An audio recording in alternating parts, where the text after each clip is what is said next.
Hi, I'm Gil Kennedy. I'm President and CEO of Har-co Credit Union. Today I have the pleasure of talking with Dr. Basai, who is Harford County's Public Health Officer. Thanks for taking the time out of your, I'm sure, extremely busy schedule. You know, we're talking here on March 31st. We're talking during a week in which Harford County has gained notoriety of having the highest test positivity rate in the state. And it didn't have to be this way, but I think the reason I'm confident and optimistic is that our county was able to bring down its circulating rates of COVID virus in the community. We brought them down the beginning of January, throughout February, and towards the beginning of March, we hit really good numbers, and we were on trajectory to keep them coming down, like many other counties in America had on March 3rd.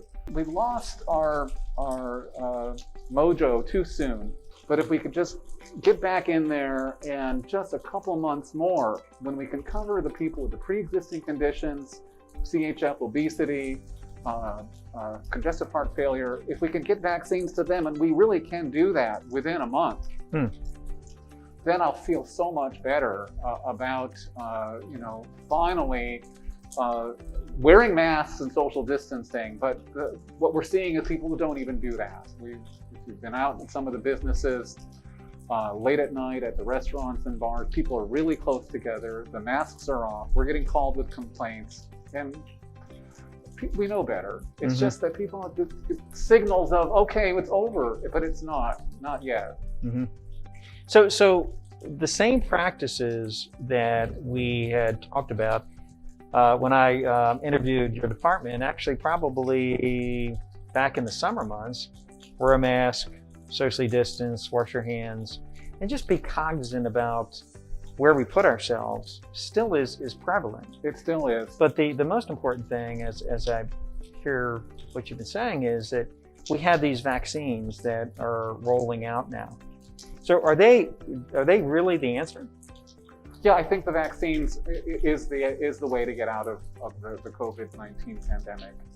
We are already seeing the seniors who've been vaccinated get lower rates of COVID, lower rates of hospitalization. And as the 1A medical professionals, we've already seen them of all occupations, lower rates of COVID. So group by group, as we vaccinate them, they sign off and say, bye pandemic, for their own lives. There's going to be people in the county that won't get vaccinated, not just because of vaccine hesitancy, not just because of choice, but because they can't get vaccinated. There'll be people with allergies to the vaccine and they can't be vaccinated. There'll be people who are on immunosuppressant medication who won't mount an immune response to the vaccine. And then there's children under 16 who can't get vaccinated. The only way to protect that group is for the rest of us to do our job and go back to what we know works. So is this thing that I've heard on the news called herd immunity, is that something that can happen? That will happen. We've seen it happen. I see. That happens again and again, and that's how we eradicated measles from the Western Hemisphere, by bumping up our vaccine numbers for measles up to 95% for measles for children. And the way that works is COVID originally, when we were having our normal lives, every person with COVID would infect 2 other people. That was under normal life. And so what we did last year, we gave up normal life and hunkered down and stayed out of our jobs and out of schools. And under that unusual life, COVID still infected more than 1 person per case. We were infecting 1.2 to 1.3, still enough to spread the virus. When we're able to really cut down who we spread it to, we can see the numbers come down. As 1 case infects 0.9, 0.8, 0.7, we can get the numbers down. What a vaccine does is it makes the people you try to infect, you cough on somebody and they're vaccinated and you can't spread them. So once we make it so that 70 to 75% of people can't get COVID from an infected case, we stop the chain of transmission. We stop that domino reaction, right? You've all played dominoes, press the domino down, and they all go down.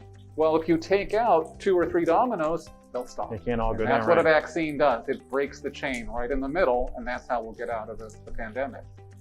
talk to me a little bit about the technology of these vaccines. The Johnson & Johnson is more traditional, where the Pfizer and Moderna are different. And talk to my community and my members about what the differences are, and is there any, should you have any hesitancy in taking those vaccines? Good. So the virus, the coronavirus that infects us, it evolved to make something called the spike protein, and that spike protein has an affinity to attach on to the back of our noses and throats to something called the ACE2 receptor. The way we develop immunity is to make our antibodies recognize the spike protein, latch onto it, and then kill the virus. Now, I need an antibody that recognizes the spike protein. So I need a structure that the immune system can recognize. So one way to do that is to put in just the spike protein, not the whole virus, just the protein. Well, I mean, your syringe is only so big, and you can fill it full of spike protein. That's essentially kind of what the Johnson & Johnson vaccine is doing. What the messenger RNA vaccines are doing, the Pfizer and Moderna vaccine, it says, I'm going to let Dr. Bashai's body make the spike protein, and only the spike protein, and present it to the immune system. And he'll stop presenting the spike protein. The spike protein isn't dangerous if it's not in a virus. It's just a protein. My body ingests millions of proteins every day. But here's one. Give me the shot. Teach my muscle cells how to make spike protein. Show it to my immune system. That little syringe now can teach my body how to make millions and millions of spike protein. So I get a lot more of stimulation of my immune system with the messenger RNA vaccine. The beauty of messenger RNA is that it's unstable. I am making messenger RNA, everybody's making messenger RNA all the time. It's the post-it note. It's the short order cook form. You know, make this sandwich. Well, messenger RNA says make this protein, but you don't keep a post-it note. You shred it up and destroy it. And the body shreds messenger RNA all day long. So you put in this messenger RNA into the muscle. Muscle makes spike protein, tells the immune system to do its job. The immune system does its job, you get antibodies, then the messenger RNA is gone. It can't possibly get into the nucleus of my cell. It cannot physically get into my genes. So that's why it's turning out to be safe for pregnancy, safe for women, because it can't integrate with the reproductive system. It's just a great way to make a whole lot more proteins that stimulate the immune system. And it's so fast because we have machines that can print messenger RNA. You say, well, print that one. And in the lab, we can print messenger RNA as we need to. And now it's come up like a CD player, right? You put in this CD, you play that song. Well, the same with a messenger RNA delivery mechanism. They found a way to cover the messenger RNA with a fatty capsule, a lipid capsule. And if you go to the vaccine clinic and you look at the vaccine, you'll see it's whitish because it has, it's a mixture, an emulsion of these lipid molecules and water covering the messenger RNA, trying to keep it stable. That's why we have to freeze it to keep it stable from degrading. So that's how it will work. So when I show up to get my vaccination, I've already had my first shot. As I told you, I get the Pfizer shot. I really didn't have any reaction to it. I mean, my arm was a little bit sore.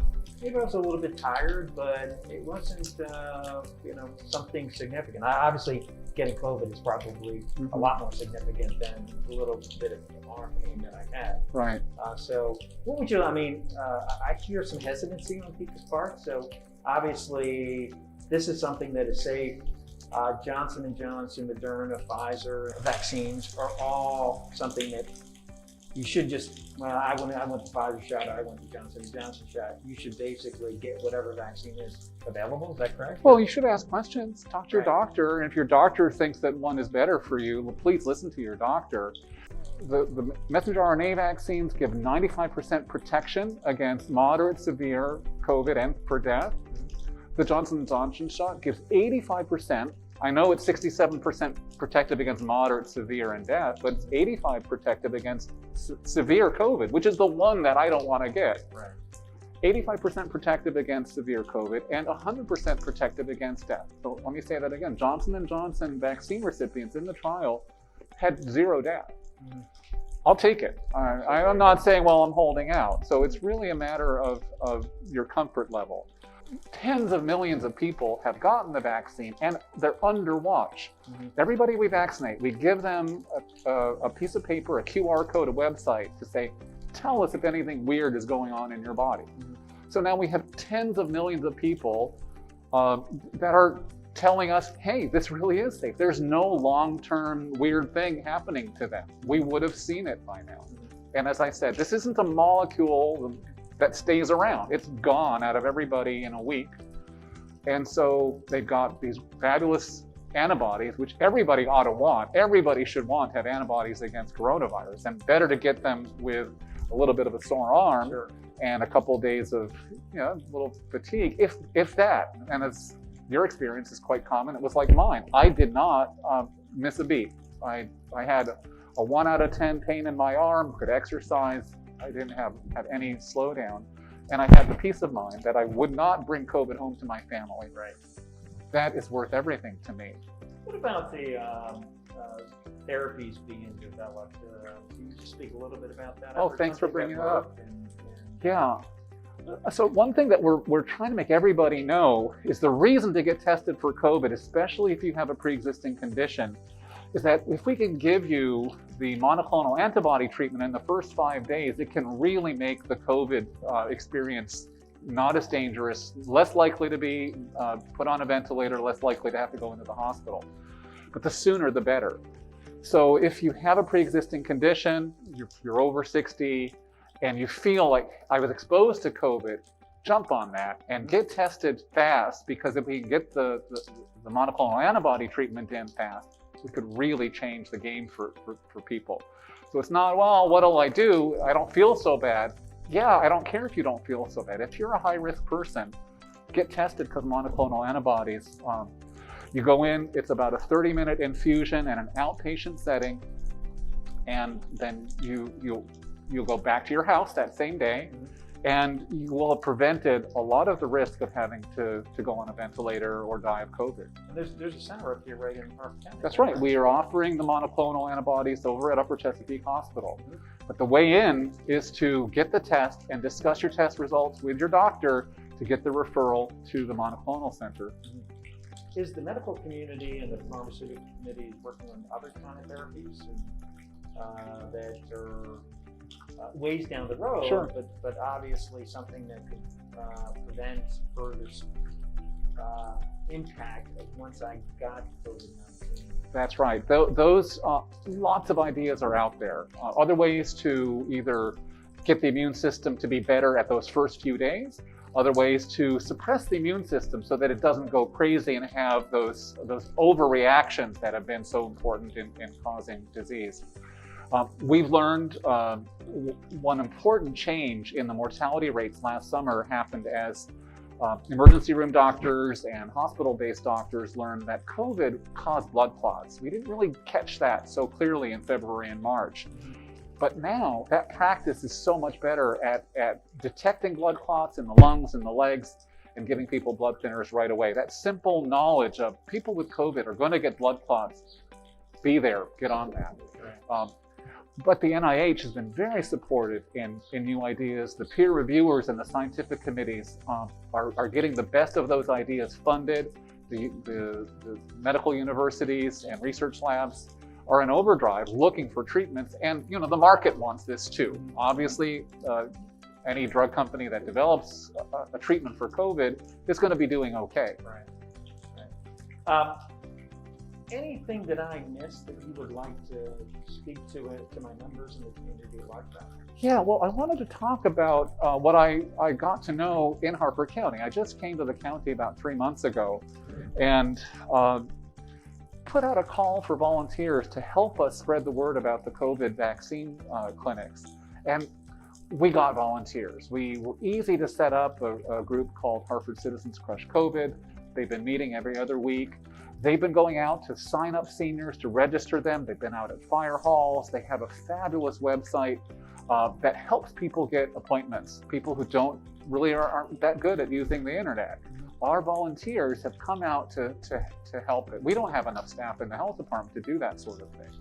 Just yesterday, we got the librarians that work for the Harford County Public Libraries. They're part of this too. They're volunteering in our clinics. They're helping to reach and inform the people of the county. So I love that it's a community-based approach to this. This isn't a community that says, oh, government, you've got to come and do everything and help us. This is a county where the people roll up their sleeves and get involved in the response to making this county healthy. That's great. So if I have members who would like to assist, how would they go about that? Well, it's pretty easy. Right now, our website lives on Facebook, so they have to at least know somebody to go to Facebook, and you just look for Harford Citizens Crush COVID on Facebook, and you'll see the website. So in order to get that herd immunity, that's the... We can't do it without the 20, 30-year-olds. We absolutely need them vaccinated too. If they want to, and I hope they want to, because it's the rational thing to do for themselves. So as a parent with older children and families, I need to encourage them and talk to them and spread the word. Of course, yeah. It is rational in and of what you get out of it. So someone in the age group between 20 and 50, spending a year with COVID gives you 1.4 times the chance of dying that year. Mm-hmm. So it's one of the healthiest things you could do. Right. I mean, I wish you'd quit smoking and start exercising too, but if all you do is get a COVID shot, that's about as big a deal for your health this year. Absolutely. But why not? Go ahead, quit smoking, start exercising, and eat right too. Absolutely. So the abundance of the vaccines are going to be picking up? Oh, it's already picked up. Yeah. It's already picked up. So we are in overdrive trying to put them into arms as fast as they can. The number of places where you can get vaccinated is growing at doctors' offices and pharmacies. It's going to be so much easier to get a shot than you thought it will be. Pretty soon, if I have an open Friday and I wanted to get a shot, I could call and make an appointment and get the shot. It's almost there. Yeah. Right now, you might be waiting 2 to 3 weeks, but by May, it'll just be a few daes and you'll be getting your shot. So we all need to do our piece of this. And let us get to there. Act and be a village to everyone. That's right. Well, I want to thank you for. I know you've had a number of interviews. I appreciate you doing this for us, and certainly at Har-co, we're going to do our fair share in getting the message out in different mediums. Great, thanks so much for having me. I want to remind my members and the community at large, if there's any time really to share this message, please do this one because it's so important in order for us really to get beyond this period that we've all lived through. I want to thank everyone and appreciate your time. Thank you.